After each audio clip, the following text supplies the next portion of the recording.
Oil diffuser, I barely know her. Would you rather go blonde or die trying? To Frank Ocean, freshly off the success of The Harsh Truths and the Bitter Loves that define Channel Orange, this question was always paramount in his philosophy, whether he had the words at the time to describe it or not. He has always eschewed quick judgments about the lifestyles of his song subjects, leaving their morality great but their empathy and humanity undeniable. It's part of the reason Frank is seen as a central prophet to the masses. Frank's America exists in vile and grotesque times, yet the shallow morals people are often accused of having are just symptoms of that time, a masquerade to hide within. So if Frank's view of the world is based in the depth and the value of the people below this facade, I think there is a better way to phrase the central ambiguity at the heart of Blonde. And that's this: will forfeiting yourself over to substances, to aesthetics, to hedonism in the pursuit of trying to stay sane, destroy everything that's human inside of you? The morbid prognosis that Frank makes on his generation, one that is even more grim than the central tension of the record would imply, is that the blonded lifestyle will destroy everything except for the human parts. On Blonde, those are the parts that are left behind to hurt. And what best describes Blonde is its cycles of pain and pleasure, of day and night, of restoring what you lost in your daily fires and how you find ways to move on.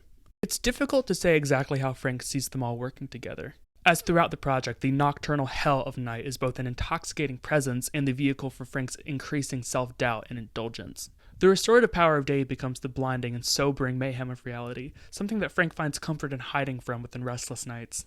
Night is a place, and the role dreams and reality have within this story is vital to understanding why Blonde is infinitely more depressing than its reputation already commands. The record begins in the first of many hedonistic nights. Nikes juxtaposes spacious rhythm and auto-tune with fractured classical instrumentation to create the first of many tonal divides on the record. Across the record, auto-tune is used in precise places as a mask for Frank to approach reality with. And on this opening track, the stench of a materialism that is used to deflect insecurity gives way to a masked, semi-sincere anxiety. Mentions of Pimp C and more importantly Trayvon Martin begin its obsession with death and confirm its nightmare is the one that we live in. The offhand line about Frank seeing himself in Trayvon is heart-wrenching and ultimately vital for Frank's worldview on this record. Blonde might be full of romantic injustices and cautionary tales, but it shouldn't be forgotten that so much of the anxiety of this record swirls around death and what death implies. Because for Frank, as well as his whole blonded generation, living an unfulfilling life is what informs his fear of death, dying before he can find himself. The swaying intoxication of this Class A deflection reveals deeply wrought heartbreak on the following Ivy. Still very much within the nocturnal realm of Nikes, yet come down from its own high and ready to grapple with past love. This love, however, is not the source of the pain on this track, but instead the passage of time and the perpetual maturing of him and this lover. Even on a track with such lyrical particularity, Frank displays the universal fear of time and life sifting through your fingers. A fear of his youth and its relationships and goals being alien to himself now. The minimalist structure and instrumentation give a close and haunting range to Frank's voice, where palpable pain and regret become the natural conclusion to a night out. Blonde is a jarring listen, a fact that is purposefully evident very early on into its track list. Nikes and Ivy being so difficult and dreamy is no coincidence given the optimistic, sun-kissed tone of their following Pink and White. The attempts to cover up modern political strife and emotional turmoil with flexing, and insecurity rooted in grappling with one's vulnerability as a mortal man, always fails, and always digs at more pain than it tries to bury. Even when day comes on Pink and White, it struggles to reassure itself of its own reality, basking in past memories to stay afloat, with mentions of climbing trees and Michael Jackson, adolescent invincibility. It's a moment of high morale undedicated to substance, a rare sight on Blonde, especially given that this moment of euphoria is cut short by true reality. Throughout Blonde, certain recurring instrumental bits underscore what I think to be true reality, the reality that Frank and many others use memory and drugs to hide from. It features a repeating synth line that's always backing some profound or necessary truth for Frank. Whether it be the caution against substance abuse on Be Yourself, the sincere heartbreak of Good Guy, the flawed internet age romance of Facebook Story, or the grand yet personal statement that closes the record out on Futura Free. These moments often come up as the most honest, yet looked at through layers of effects, as if Frank with his brief encounters with lucidity can't bear it long enough to sit and listen. Solo, in and of itself, is proof that his mother's warning about drugs fell on deaf ears. This track is a sermon, a mission statement to his millennial generation, where the mantra of inhale, in hell there's heaven takes on a both prescient and premonitory meaning. It is both a forecast for the ways in which people will cope with the uncertainty of life and undeniably coming from his own past experience. When the button get loose? Sorry you had to see that. The way Blonde shifts from the sobering pain of its more nightcast songs into the intensely dramatic moments of its brightest feels like yet another deflection. So much of this record feels indebted to substances, where even the levity and reparation of a track like Solo feels like it's covering something up by playing it this theatrical. Just on a sonic level, the record's most euphoric moments feel like a dust cover meant to block out the cutting reality they exist in. Solo feels like it's content on making a joke with itself, putting calls to inoculate oneself with drugs over gospel organs, a hymn where the way out isn't God, but hedonism. It's a high that glides into Skyline 2 with its bubbly textures and mystical atmosphere, and I also think that it's a brilliant moment of transition that shows off this theme of cycles really well. As the track progresses, ritualistic mentions of drugs and nostalgic memories become infected with ideas that his friends aren't valuable and that his independence is forged in light of his aging. It creates a downward slope for Frank to finally return to the devastating vulnerability of Ivy on the equally as devastating self-control. Not only was losing his first love a product of time, but now it's a consequence of their difference in lifestyle, making the essential statement that they cut their hair, but they used to live a blonded life. A blonded life that he is still deeply within. From this track, it becomes apparent that his concept of the blonded life goes hand in hand with self-control, or the lack thereof. Frank even makes the connection to how he was raised and that some people are just taught to revel in their indulgences. Either that, or maybe they were just never prepared for losing themselves in their vices. The blonded life, much like the culture of dyeing oneself blonde, is a cover-up. It's a cover-up of one's forfeited identity, of the fear of not fitting in, and of not living a fulfilling life. And whether he embraces it here or not, for the first time in a long time, it feels like Frank the person is speaking more here than any character he's putting on. He's losing out on love because of mixed morals and his partner's unwillingness to forfeit their own self-control. And this very real heartbreak manifests itself into reality with the vocal snippet that plays at the end of the Good Guy interlude, showing this candid moment where a character is lashing out at the world because of a Jasmine that broke his heart. And if this is another moment of reality seeping into the dream world, then it's not pretty. And if Blonde is predictable in any degree, then it is the way it runs straight from vulnerability into the arms of night. Hello, this is Dana, the best person in the world, the best person in Noah's life. That is not true. My mom is my best friend. Nights is a defining centerpiece for the record, not only in the way that it perfectly articulates the vicious and degrading cycles of work and weariness that this generation is caught within, but also in that it helps visualize the formative moments of blonded lifestyles.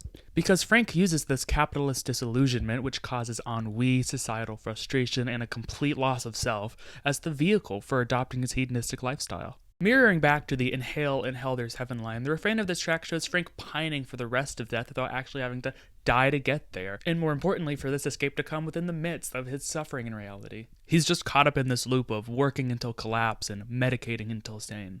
As this cycle remains, day and night merge together until existence is as fractured as the ever-shifting instrumental of this track. Through various shifts in this instrumental and blocked from salvation by false hopes and failed soul-searching, haunting harmonies can only help but restlessly call out the pain of the day shifts, and the night shifts, and the day shifts until it all overlaps and crumbles under its own weight. When writing about Blonde, it took me days to approach this track for something that only now do I realize as parts of myself within it. For the last couple of months, lack of motivation and constant tiredness has kind of plagued me through night shifts and day shifts and night shifts. Only rarely do I feel like I'm actually in the places that I'm wandering through. I'm wondering if I'm doing it right, if I'm coping right. For people that feel like this, Blonde is the cautionary tale because Nights is the essence of the blonded lifestyle, its inception. In every era of overloaded youth, people put together makeshift existences, shoddy imitations with substances to fake the emotions they can't bear to form themselves under the weight of the day shift, and the night shift, and the day shift.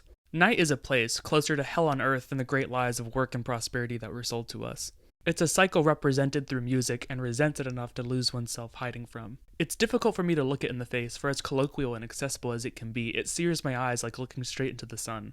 But that's also why I think Frank is a generational talent. Here he packages the ego death and frustration of an entire generation into the most enjoyable of mediums. The following solo reprise utilizes a top form Andre 3000 as one of Blonde's rare features, going back to the ecstasy and escape of substance abuse from its original track, but now casting it as more alienating, isolating, bitter. The clever turn of phrase transforming the ability to solo a blunt and going through life feeling solo as both a cause and effect of your addiction is a really nice contextualizing moment on Blonde, one that comes during the very dreamlike middle portion of the record. And Pretty Sweet drives home this metaphor of dreams, starting mid-scene in true nightmarish fashion, complete with swirling textures and a shouting, apocalyptic Frank. Here he speaks of mortality and those he cares for with such an immediate anxiety that it feels like he's on the brink between a bad trip and a sugar rush, one that is complete with the bizarro children's choir and sputtering breakbeats. The way this track unceremoniously kicks down the walls of my mind when it begins and leaves without a trace when it ends almost makes me feel like I'm imagining it as it happens. And these transitions within the middle portion of Blonde not only contribute to the fractured and dreamlike aesthetic of the record,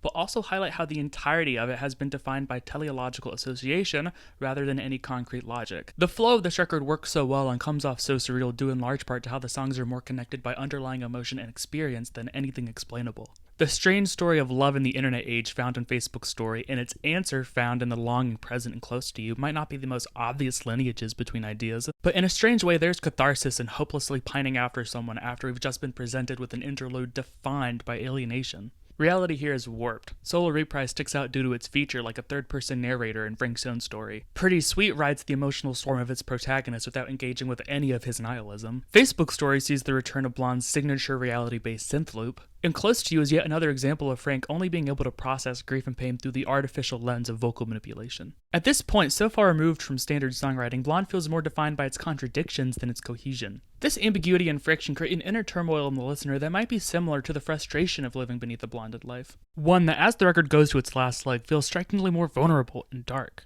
If these songs exist in cycles of day and night, of medicated and anxious, then White Ferrari is content on searching for its own identity, medicated and staring at neon clouds on the freeway. These subtly roaring synths pulsate and hum like a car engine as Frank restlessly files through old memories and pleads with either a friend or lover or somebody he cares for deeply as they have a moment of existential crisis. He speaks with a particularity that only shows the audience what they need to see. Speed limits, someone not saying the right words, the freedom of the open road. But these somewhat cliche details are just a dust cover, and Frank begins to tear them away and breaks down himself. Emanates the Beatles' classic Here, There, and Everywhere over gently strummed acoustics and a depth of overlapping, lazy chorus vocals. They move from intimacy to the impermanence of him and his loved ones with the startling lapses of an anxiety attack or a bad trip. What White Ferrari displays most is Frank's inability to combat this person's nihilistic worldview, especially due to his own growing or present one. It's the first of a plethora of moments toward the end of this record where the fragility of life and our transience in moving through life is both the recurring nightmare of Frank's existence and the logical conclusion to the blonded lifestyle. The constant stress of work and endless dirging nights lapses his feelings of control and self. He is unable to stop the people he loves from leaving him, just like he is unable to reverse time or find his own path.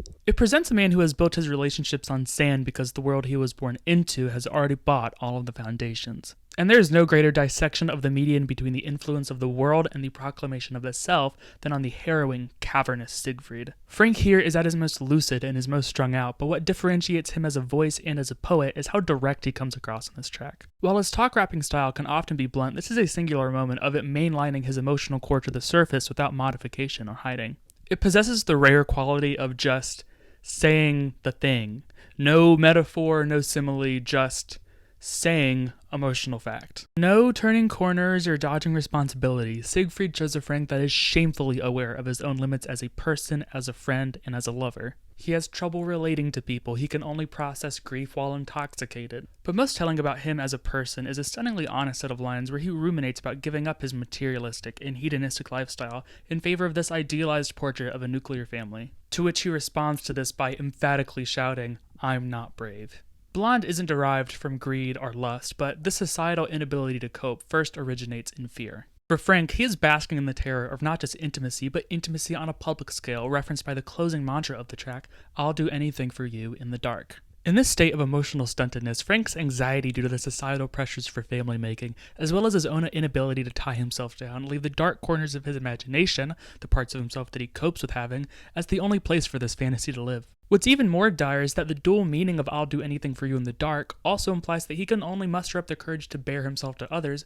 under the influence, probably at night. Midway through the track, Frank's anxiety leads him to trying Molly and getting high, which, sonically, is represented by a lush outpouring of strings. It's a moment that should by all rights be euphoric, but due to it being a drug high in the middle of an existential crisis, comes off more as a bad trip. Going as far as to evoke the "inhale and hell there's heaven" line from earlier on in the record, but instead of being an escape, it actually represents the pain that he's running from. Because even during this attempted escape from the pressures of intimacy and commitment, he is struck by a quote from Elliott Smith saying, "This is not my life, this is just a fond farewell to a friend." Revealing during this moment of intoxication that his life may just be a balancing act between ceding parts of himself to the standards of society and family, and living out of reverence for those he's lost. Siegfried is patient zero in the blonded lifestyle, where, in his most vulnerable state, Frank shows how frightened he is to live uncovered to the world. A fear heightened by both the culture that tries to control how he lives and his own attempts to live with respect to those who have fallen victim to his same trials. Either way, he is ruthlessly clear that he has no idea who he is or what he is doing with his life. This is truly Frank on his darkest of nights. But if it's any consolation, the penultimate calm before the storm that is Godspeed presents a newly matured and respectful Frank. Through his multiple trials of intimacy, his failed relationship ends on terms that are caring, empathetic, even eternal. It may be cliche to break up with someone with "I will always love you," but as the track progresses over its washed out gospel and classical influences, it becomes apparent how Frank genuinely wishes the best for his former love. Also asking them to look favorably upon their past together as a positive in their lives, no matter how it ended. Because as Godspeed fades out, refrains describe their love as a shelter from their internal darkness, one that Frank maintains in good faith through the breakup to keep this moment of assurance unstained in his life. Love may be the stage where Frank's vulnerability or lack thereof is punished, but Godspeed casts love as not just a relationship between two people, but a substance in and of itself, something to foster and hold on to through life's different phases. And it's not entirely clear if that's something Frank holds within himself or abandons on Blonde's tumultuous finale. For as beautiful as a statement as Godspeed is, the pained ambiguity of the following track almost makes it feel like the final, lucid goodbye to the audience. Futura Free might be the end of the record, but it exists in so many places and times simultaneously. It begins with an inaugural verse from a younger Frank, one that is more vulgar and braggadocious, but relatively humble and grateful in the face of his newfound fame. He ruminates on his come-up, but more importantly begins to see himself as a mortal man, repeating the refrain, "I'm just a guy, I'm not a god." He divulges further into this mortality by asking tech companies for immortality and comments on how rapidly he is deteriorating. This high-pitched, filtered voice is capped off by a chorus reflecting on Tupac and his avoidance of the press and the stress. In his youthful naivety, Frank is only vaguely aware of the consequences that substance abuse and fame will ravage his mind with, as this almost feels like the beginning of the dialogue that his mother has with him on the Be Yourself interlude. This first Frank of the track is headstrong and confident in his ability to succeed, blissfully ignorant of the dark path that he's on, the dark path that is displayed by the second verse of the track. In what appears to be current-day Frank, he sifts through a stream of consciousness that highlights his wealth and his status. But as the verse progresses, he begins to cling to friendships and memories in the midst of this uncontrollable covering up of his insecurities. Like finding a diamond of wisdom in the dark echo chamber of his mental state, Frank momentarily finds his humanity within his relationships with others, ridding himself for even the briefest of moments of this unbreakable isolation. Backed by a quietly thunderous reprise of that looped synth line that appears throughout the album's interludes and cloaked in autotune, the Franks of Futura Free trace the lineage of the blonded lifestyle from its humble naivety to its pained recalling about the simpler past, one that only exists in the brief moments of lucidity between highs. Frank exits the record stage left, still withholding himself and still entrapped within this cycle of drugs and contorted reality. But if the old audio recordings that close out the track are any indication, there is still a bastion of hope and life beneath his apathetic surface. This audio recording shows a young Frank with some friends and his brother Ryan. It's a mock interview that feels like a nail in the coffin to his youthful sense of hope, but in reality, I think it's a moment of reflection and lineage he finds with himself. Words are hard to make out, but his brother Ryan is asked what his superpower would be, to which he responds, flying, contortion, to be invincible. From a young age in this interview to Trayvon Martin in his adulthood, Frank's mortality and the impermanence of his loved ones was always forefront in his mind. Referencing back to Nikes, he sees parts of himself in Trayvon, a life ended too soon that possibly could have been him, but in reality lived to see his brother die at the age of 18, just a few short years after Blonde released. If this pain starts with the fear of death, then real death is the culmination of everything we try to avoid, the worst case scenario. It's what lives in dark corners and restless nights, the ones we hide from.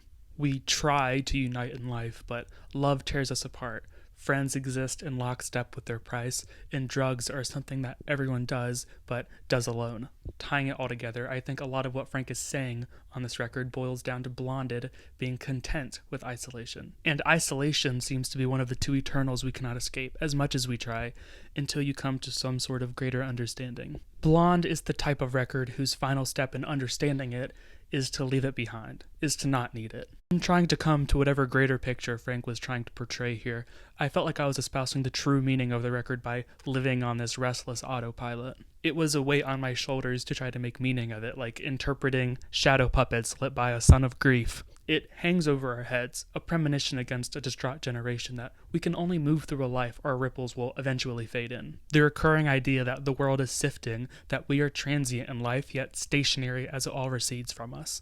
To not need blonde is to pick up the traces of the good life that Frank comes across but ostensibly avoids. Friendships that last between our eras, loves that are spared the pain of separation, kinship with our families that pass no judgment, identities that may change but can always be traced. He is rightly afraid of dying unfulfilled, of meeting our transient nature and replying that he sojourned and kept nothing. But the hope to be found in our lives, the greater understanding, is that what we cling to can be as eternal as we are, from one end of our lives to the other. Because from our vantage, what more will ever exist than what is always right in front of us? But this isn't perfect. It doesn't promise the pain will always be swift and that love will always be reassuring. It is our nature to fear, and in our current world, it is something that is understood and encouraged by the outlets with which we hide in. Because Frank can't tell you not to hide, and he can't tell you a way out if you do. He can't say whether you're a good person if you forfeit yourself or cling to false hope. He can't tell you not to fight by dying a little every night, by living a blonded life. All that he or anyone can tell you is what you lose. Thank you for watching this video, sincerely and genuinely. It was a lot of work to make, it took a lot of time, so I'm really happy that it finally came together in the end. If you enjoyed this video, please subscribe. I do videos every week, video essays and reviews, and as always, I love you. And only you.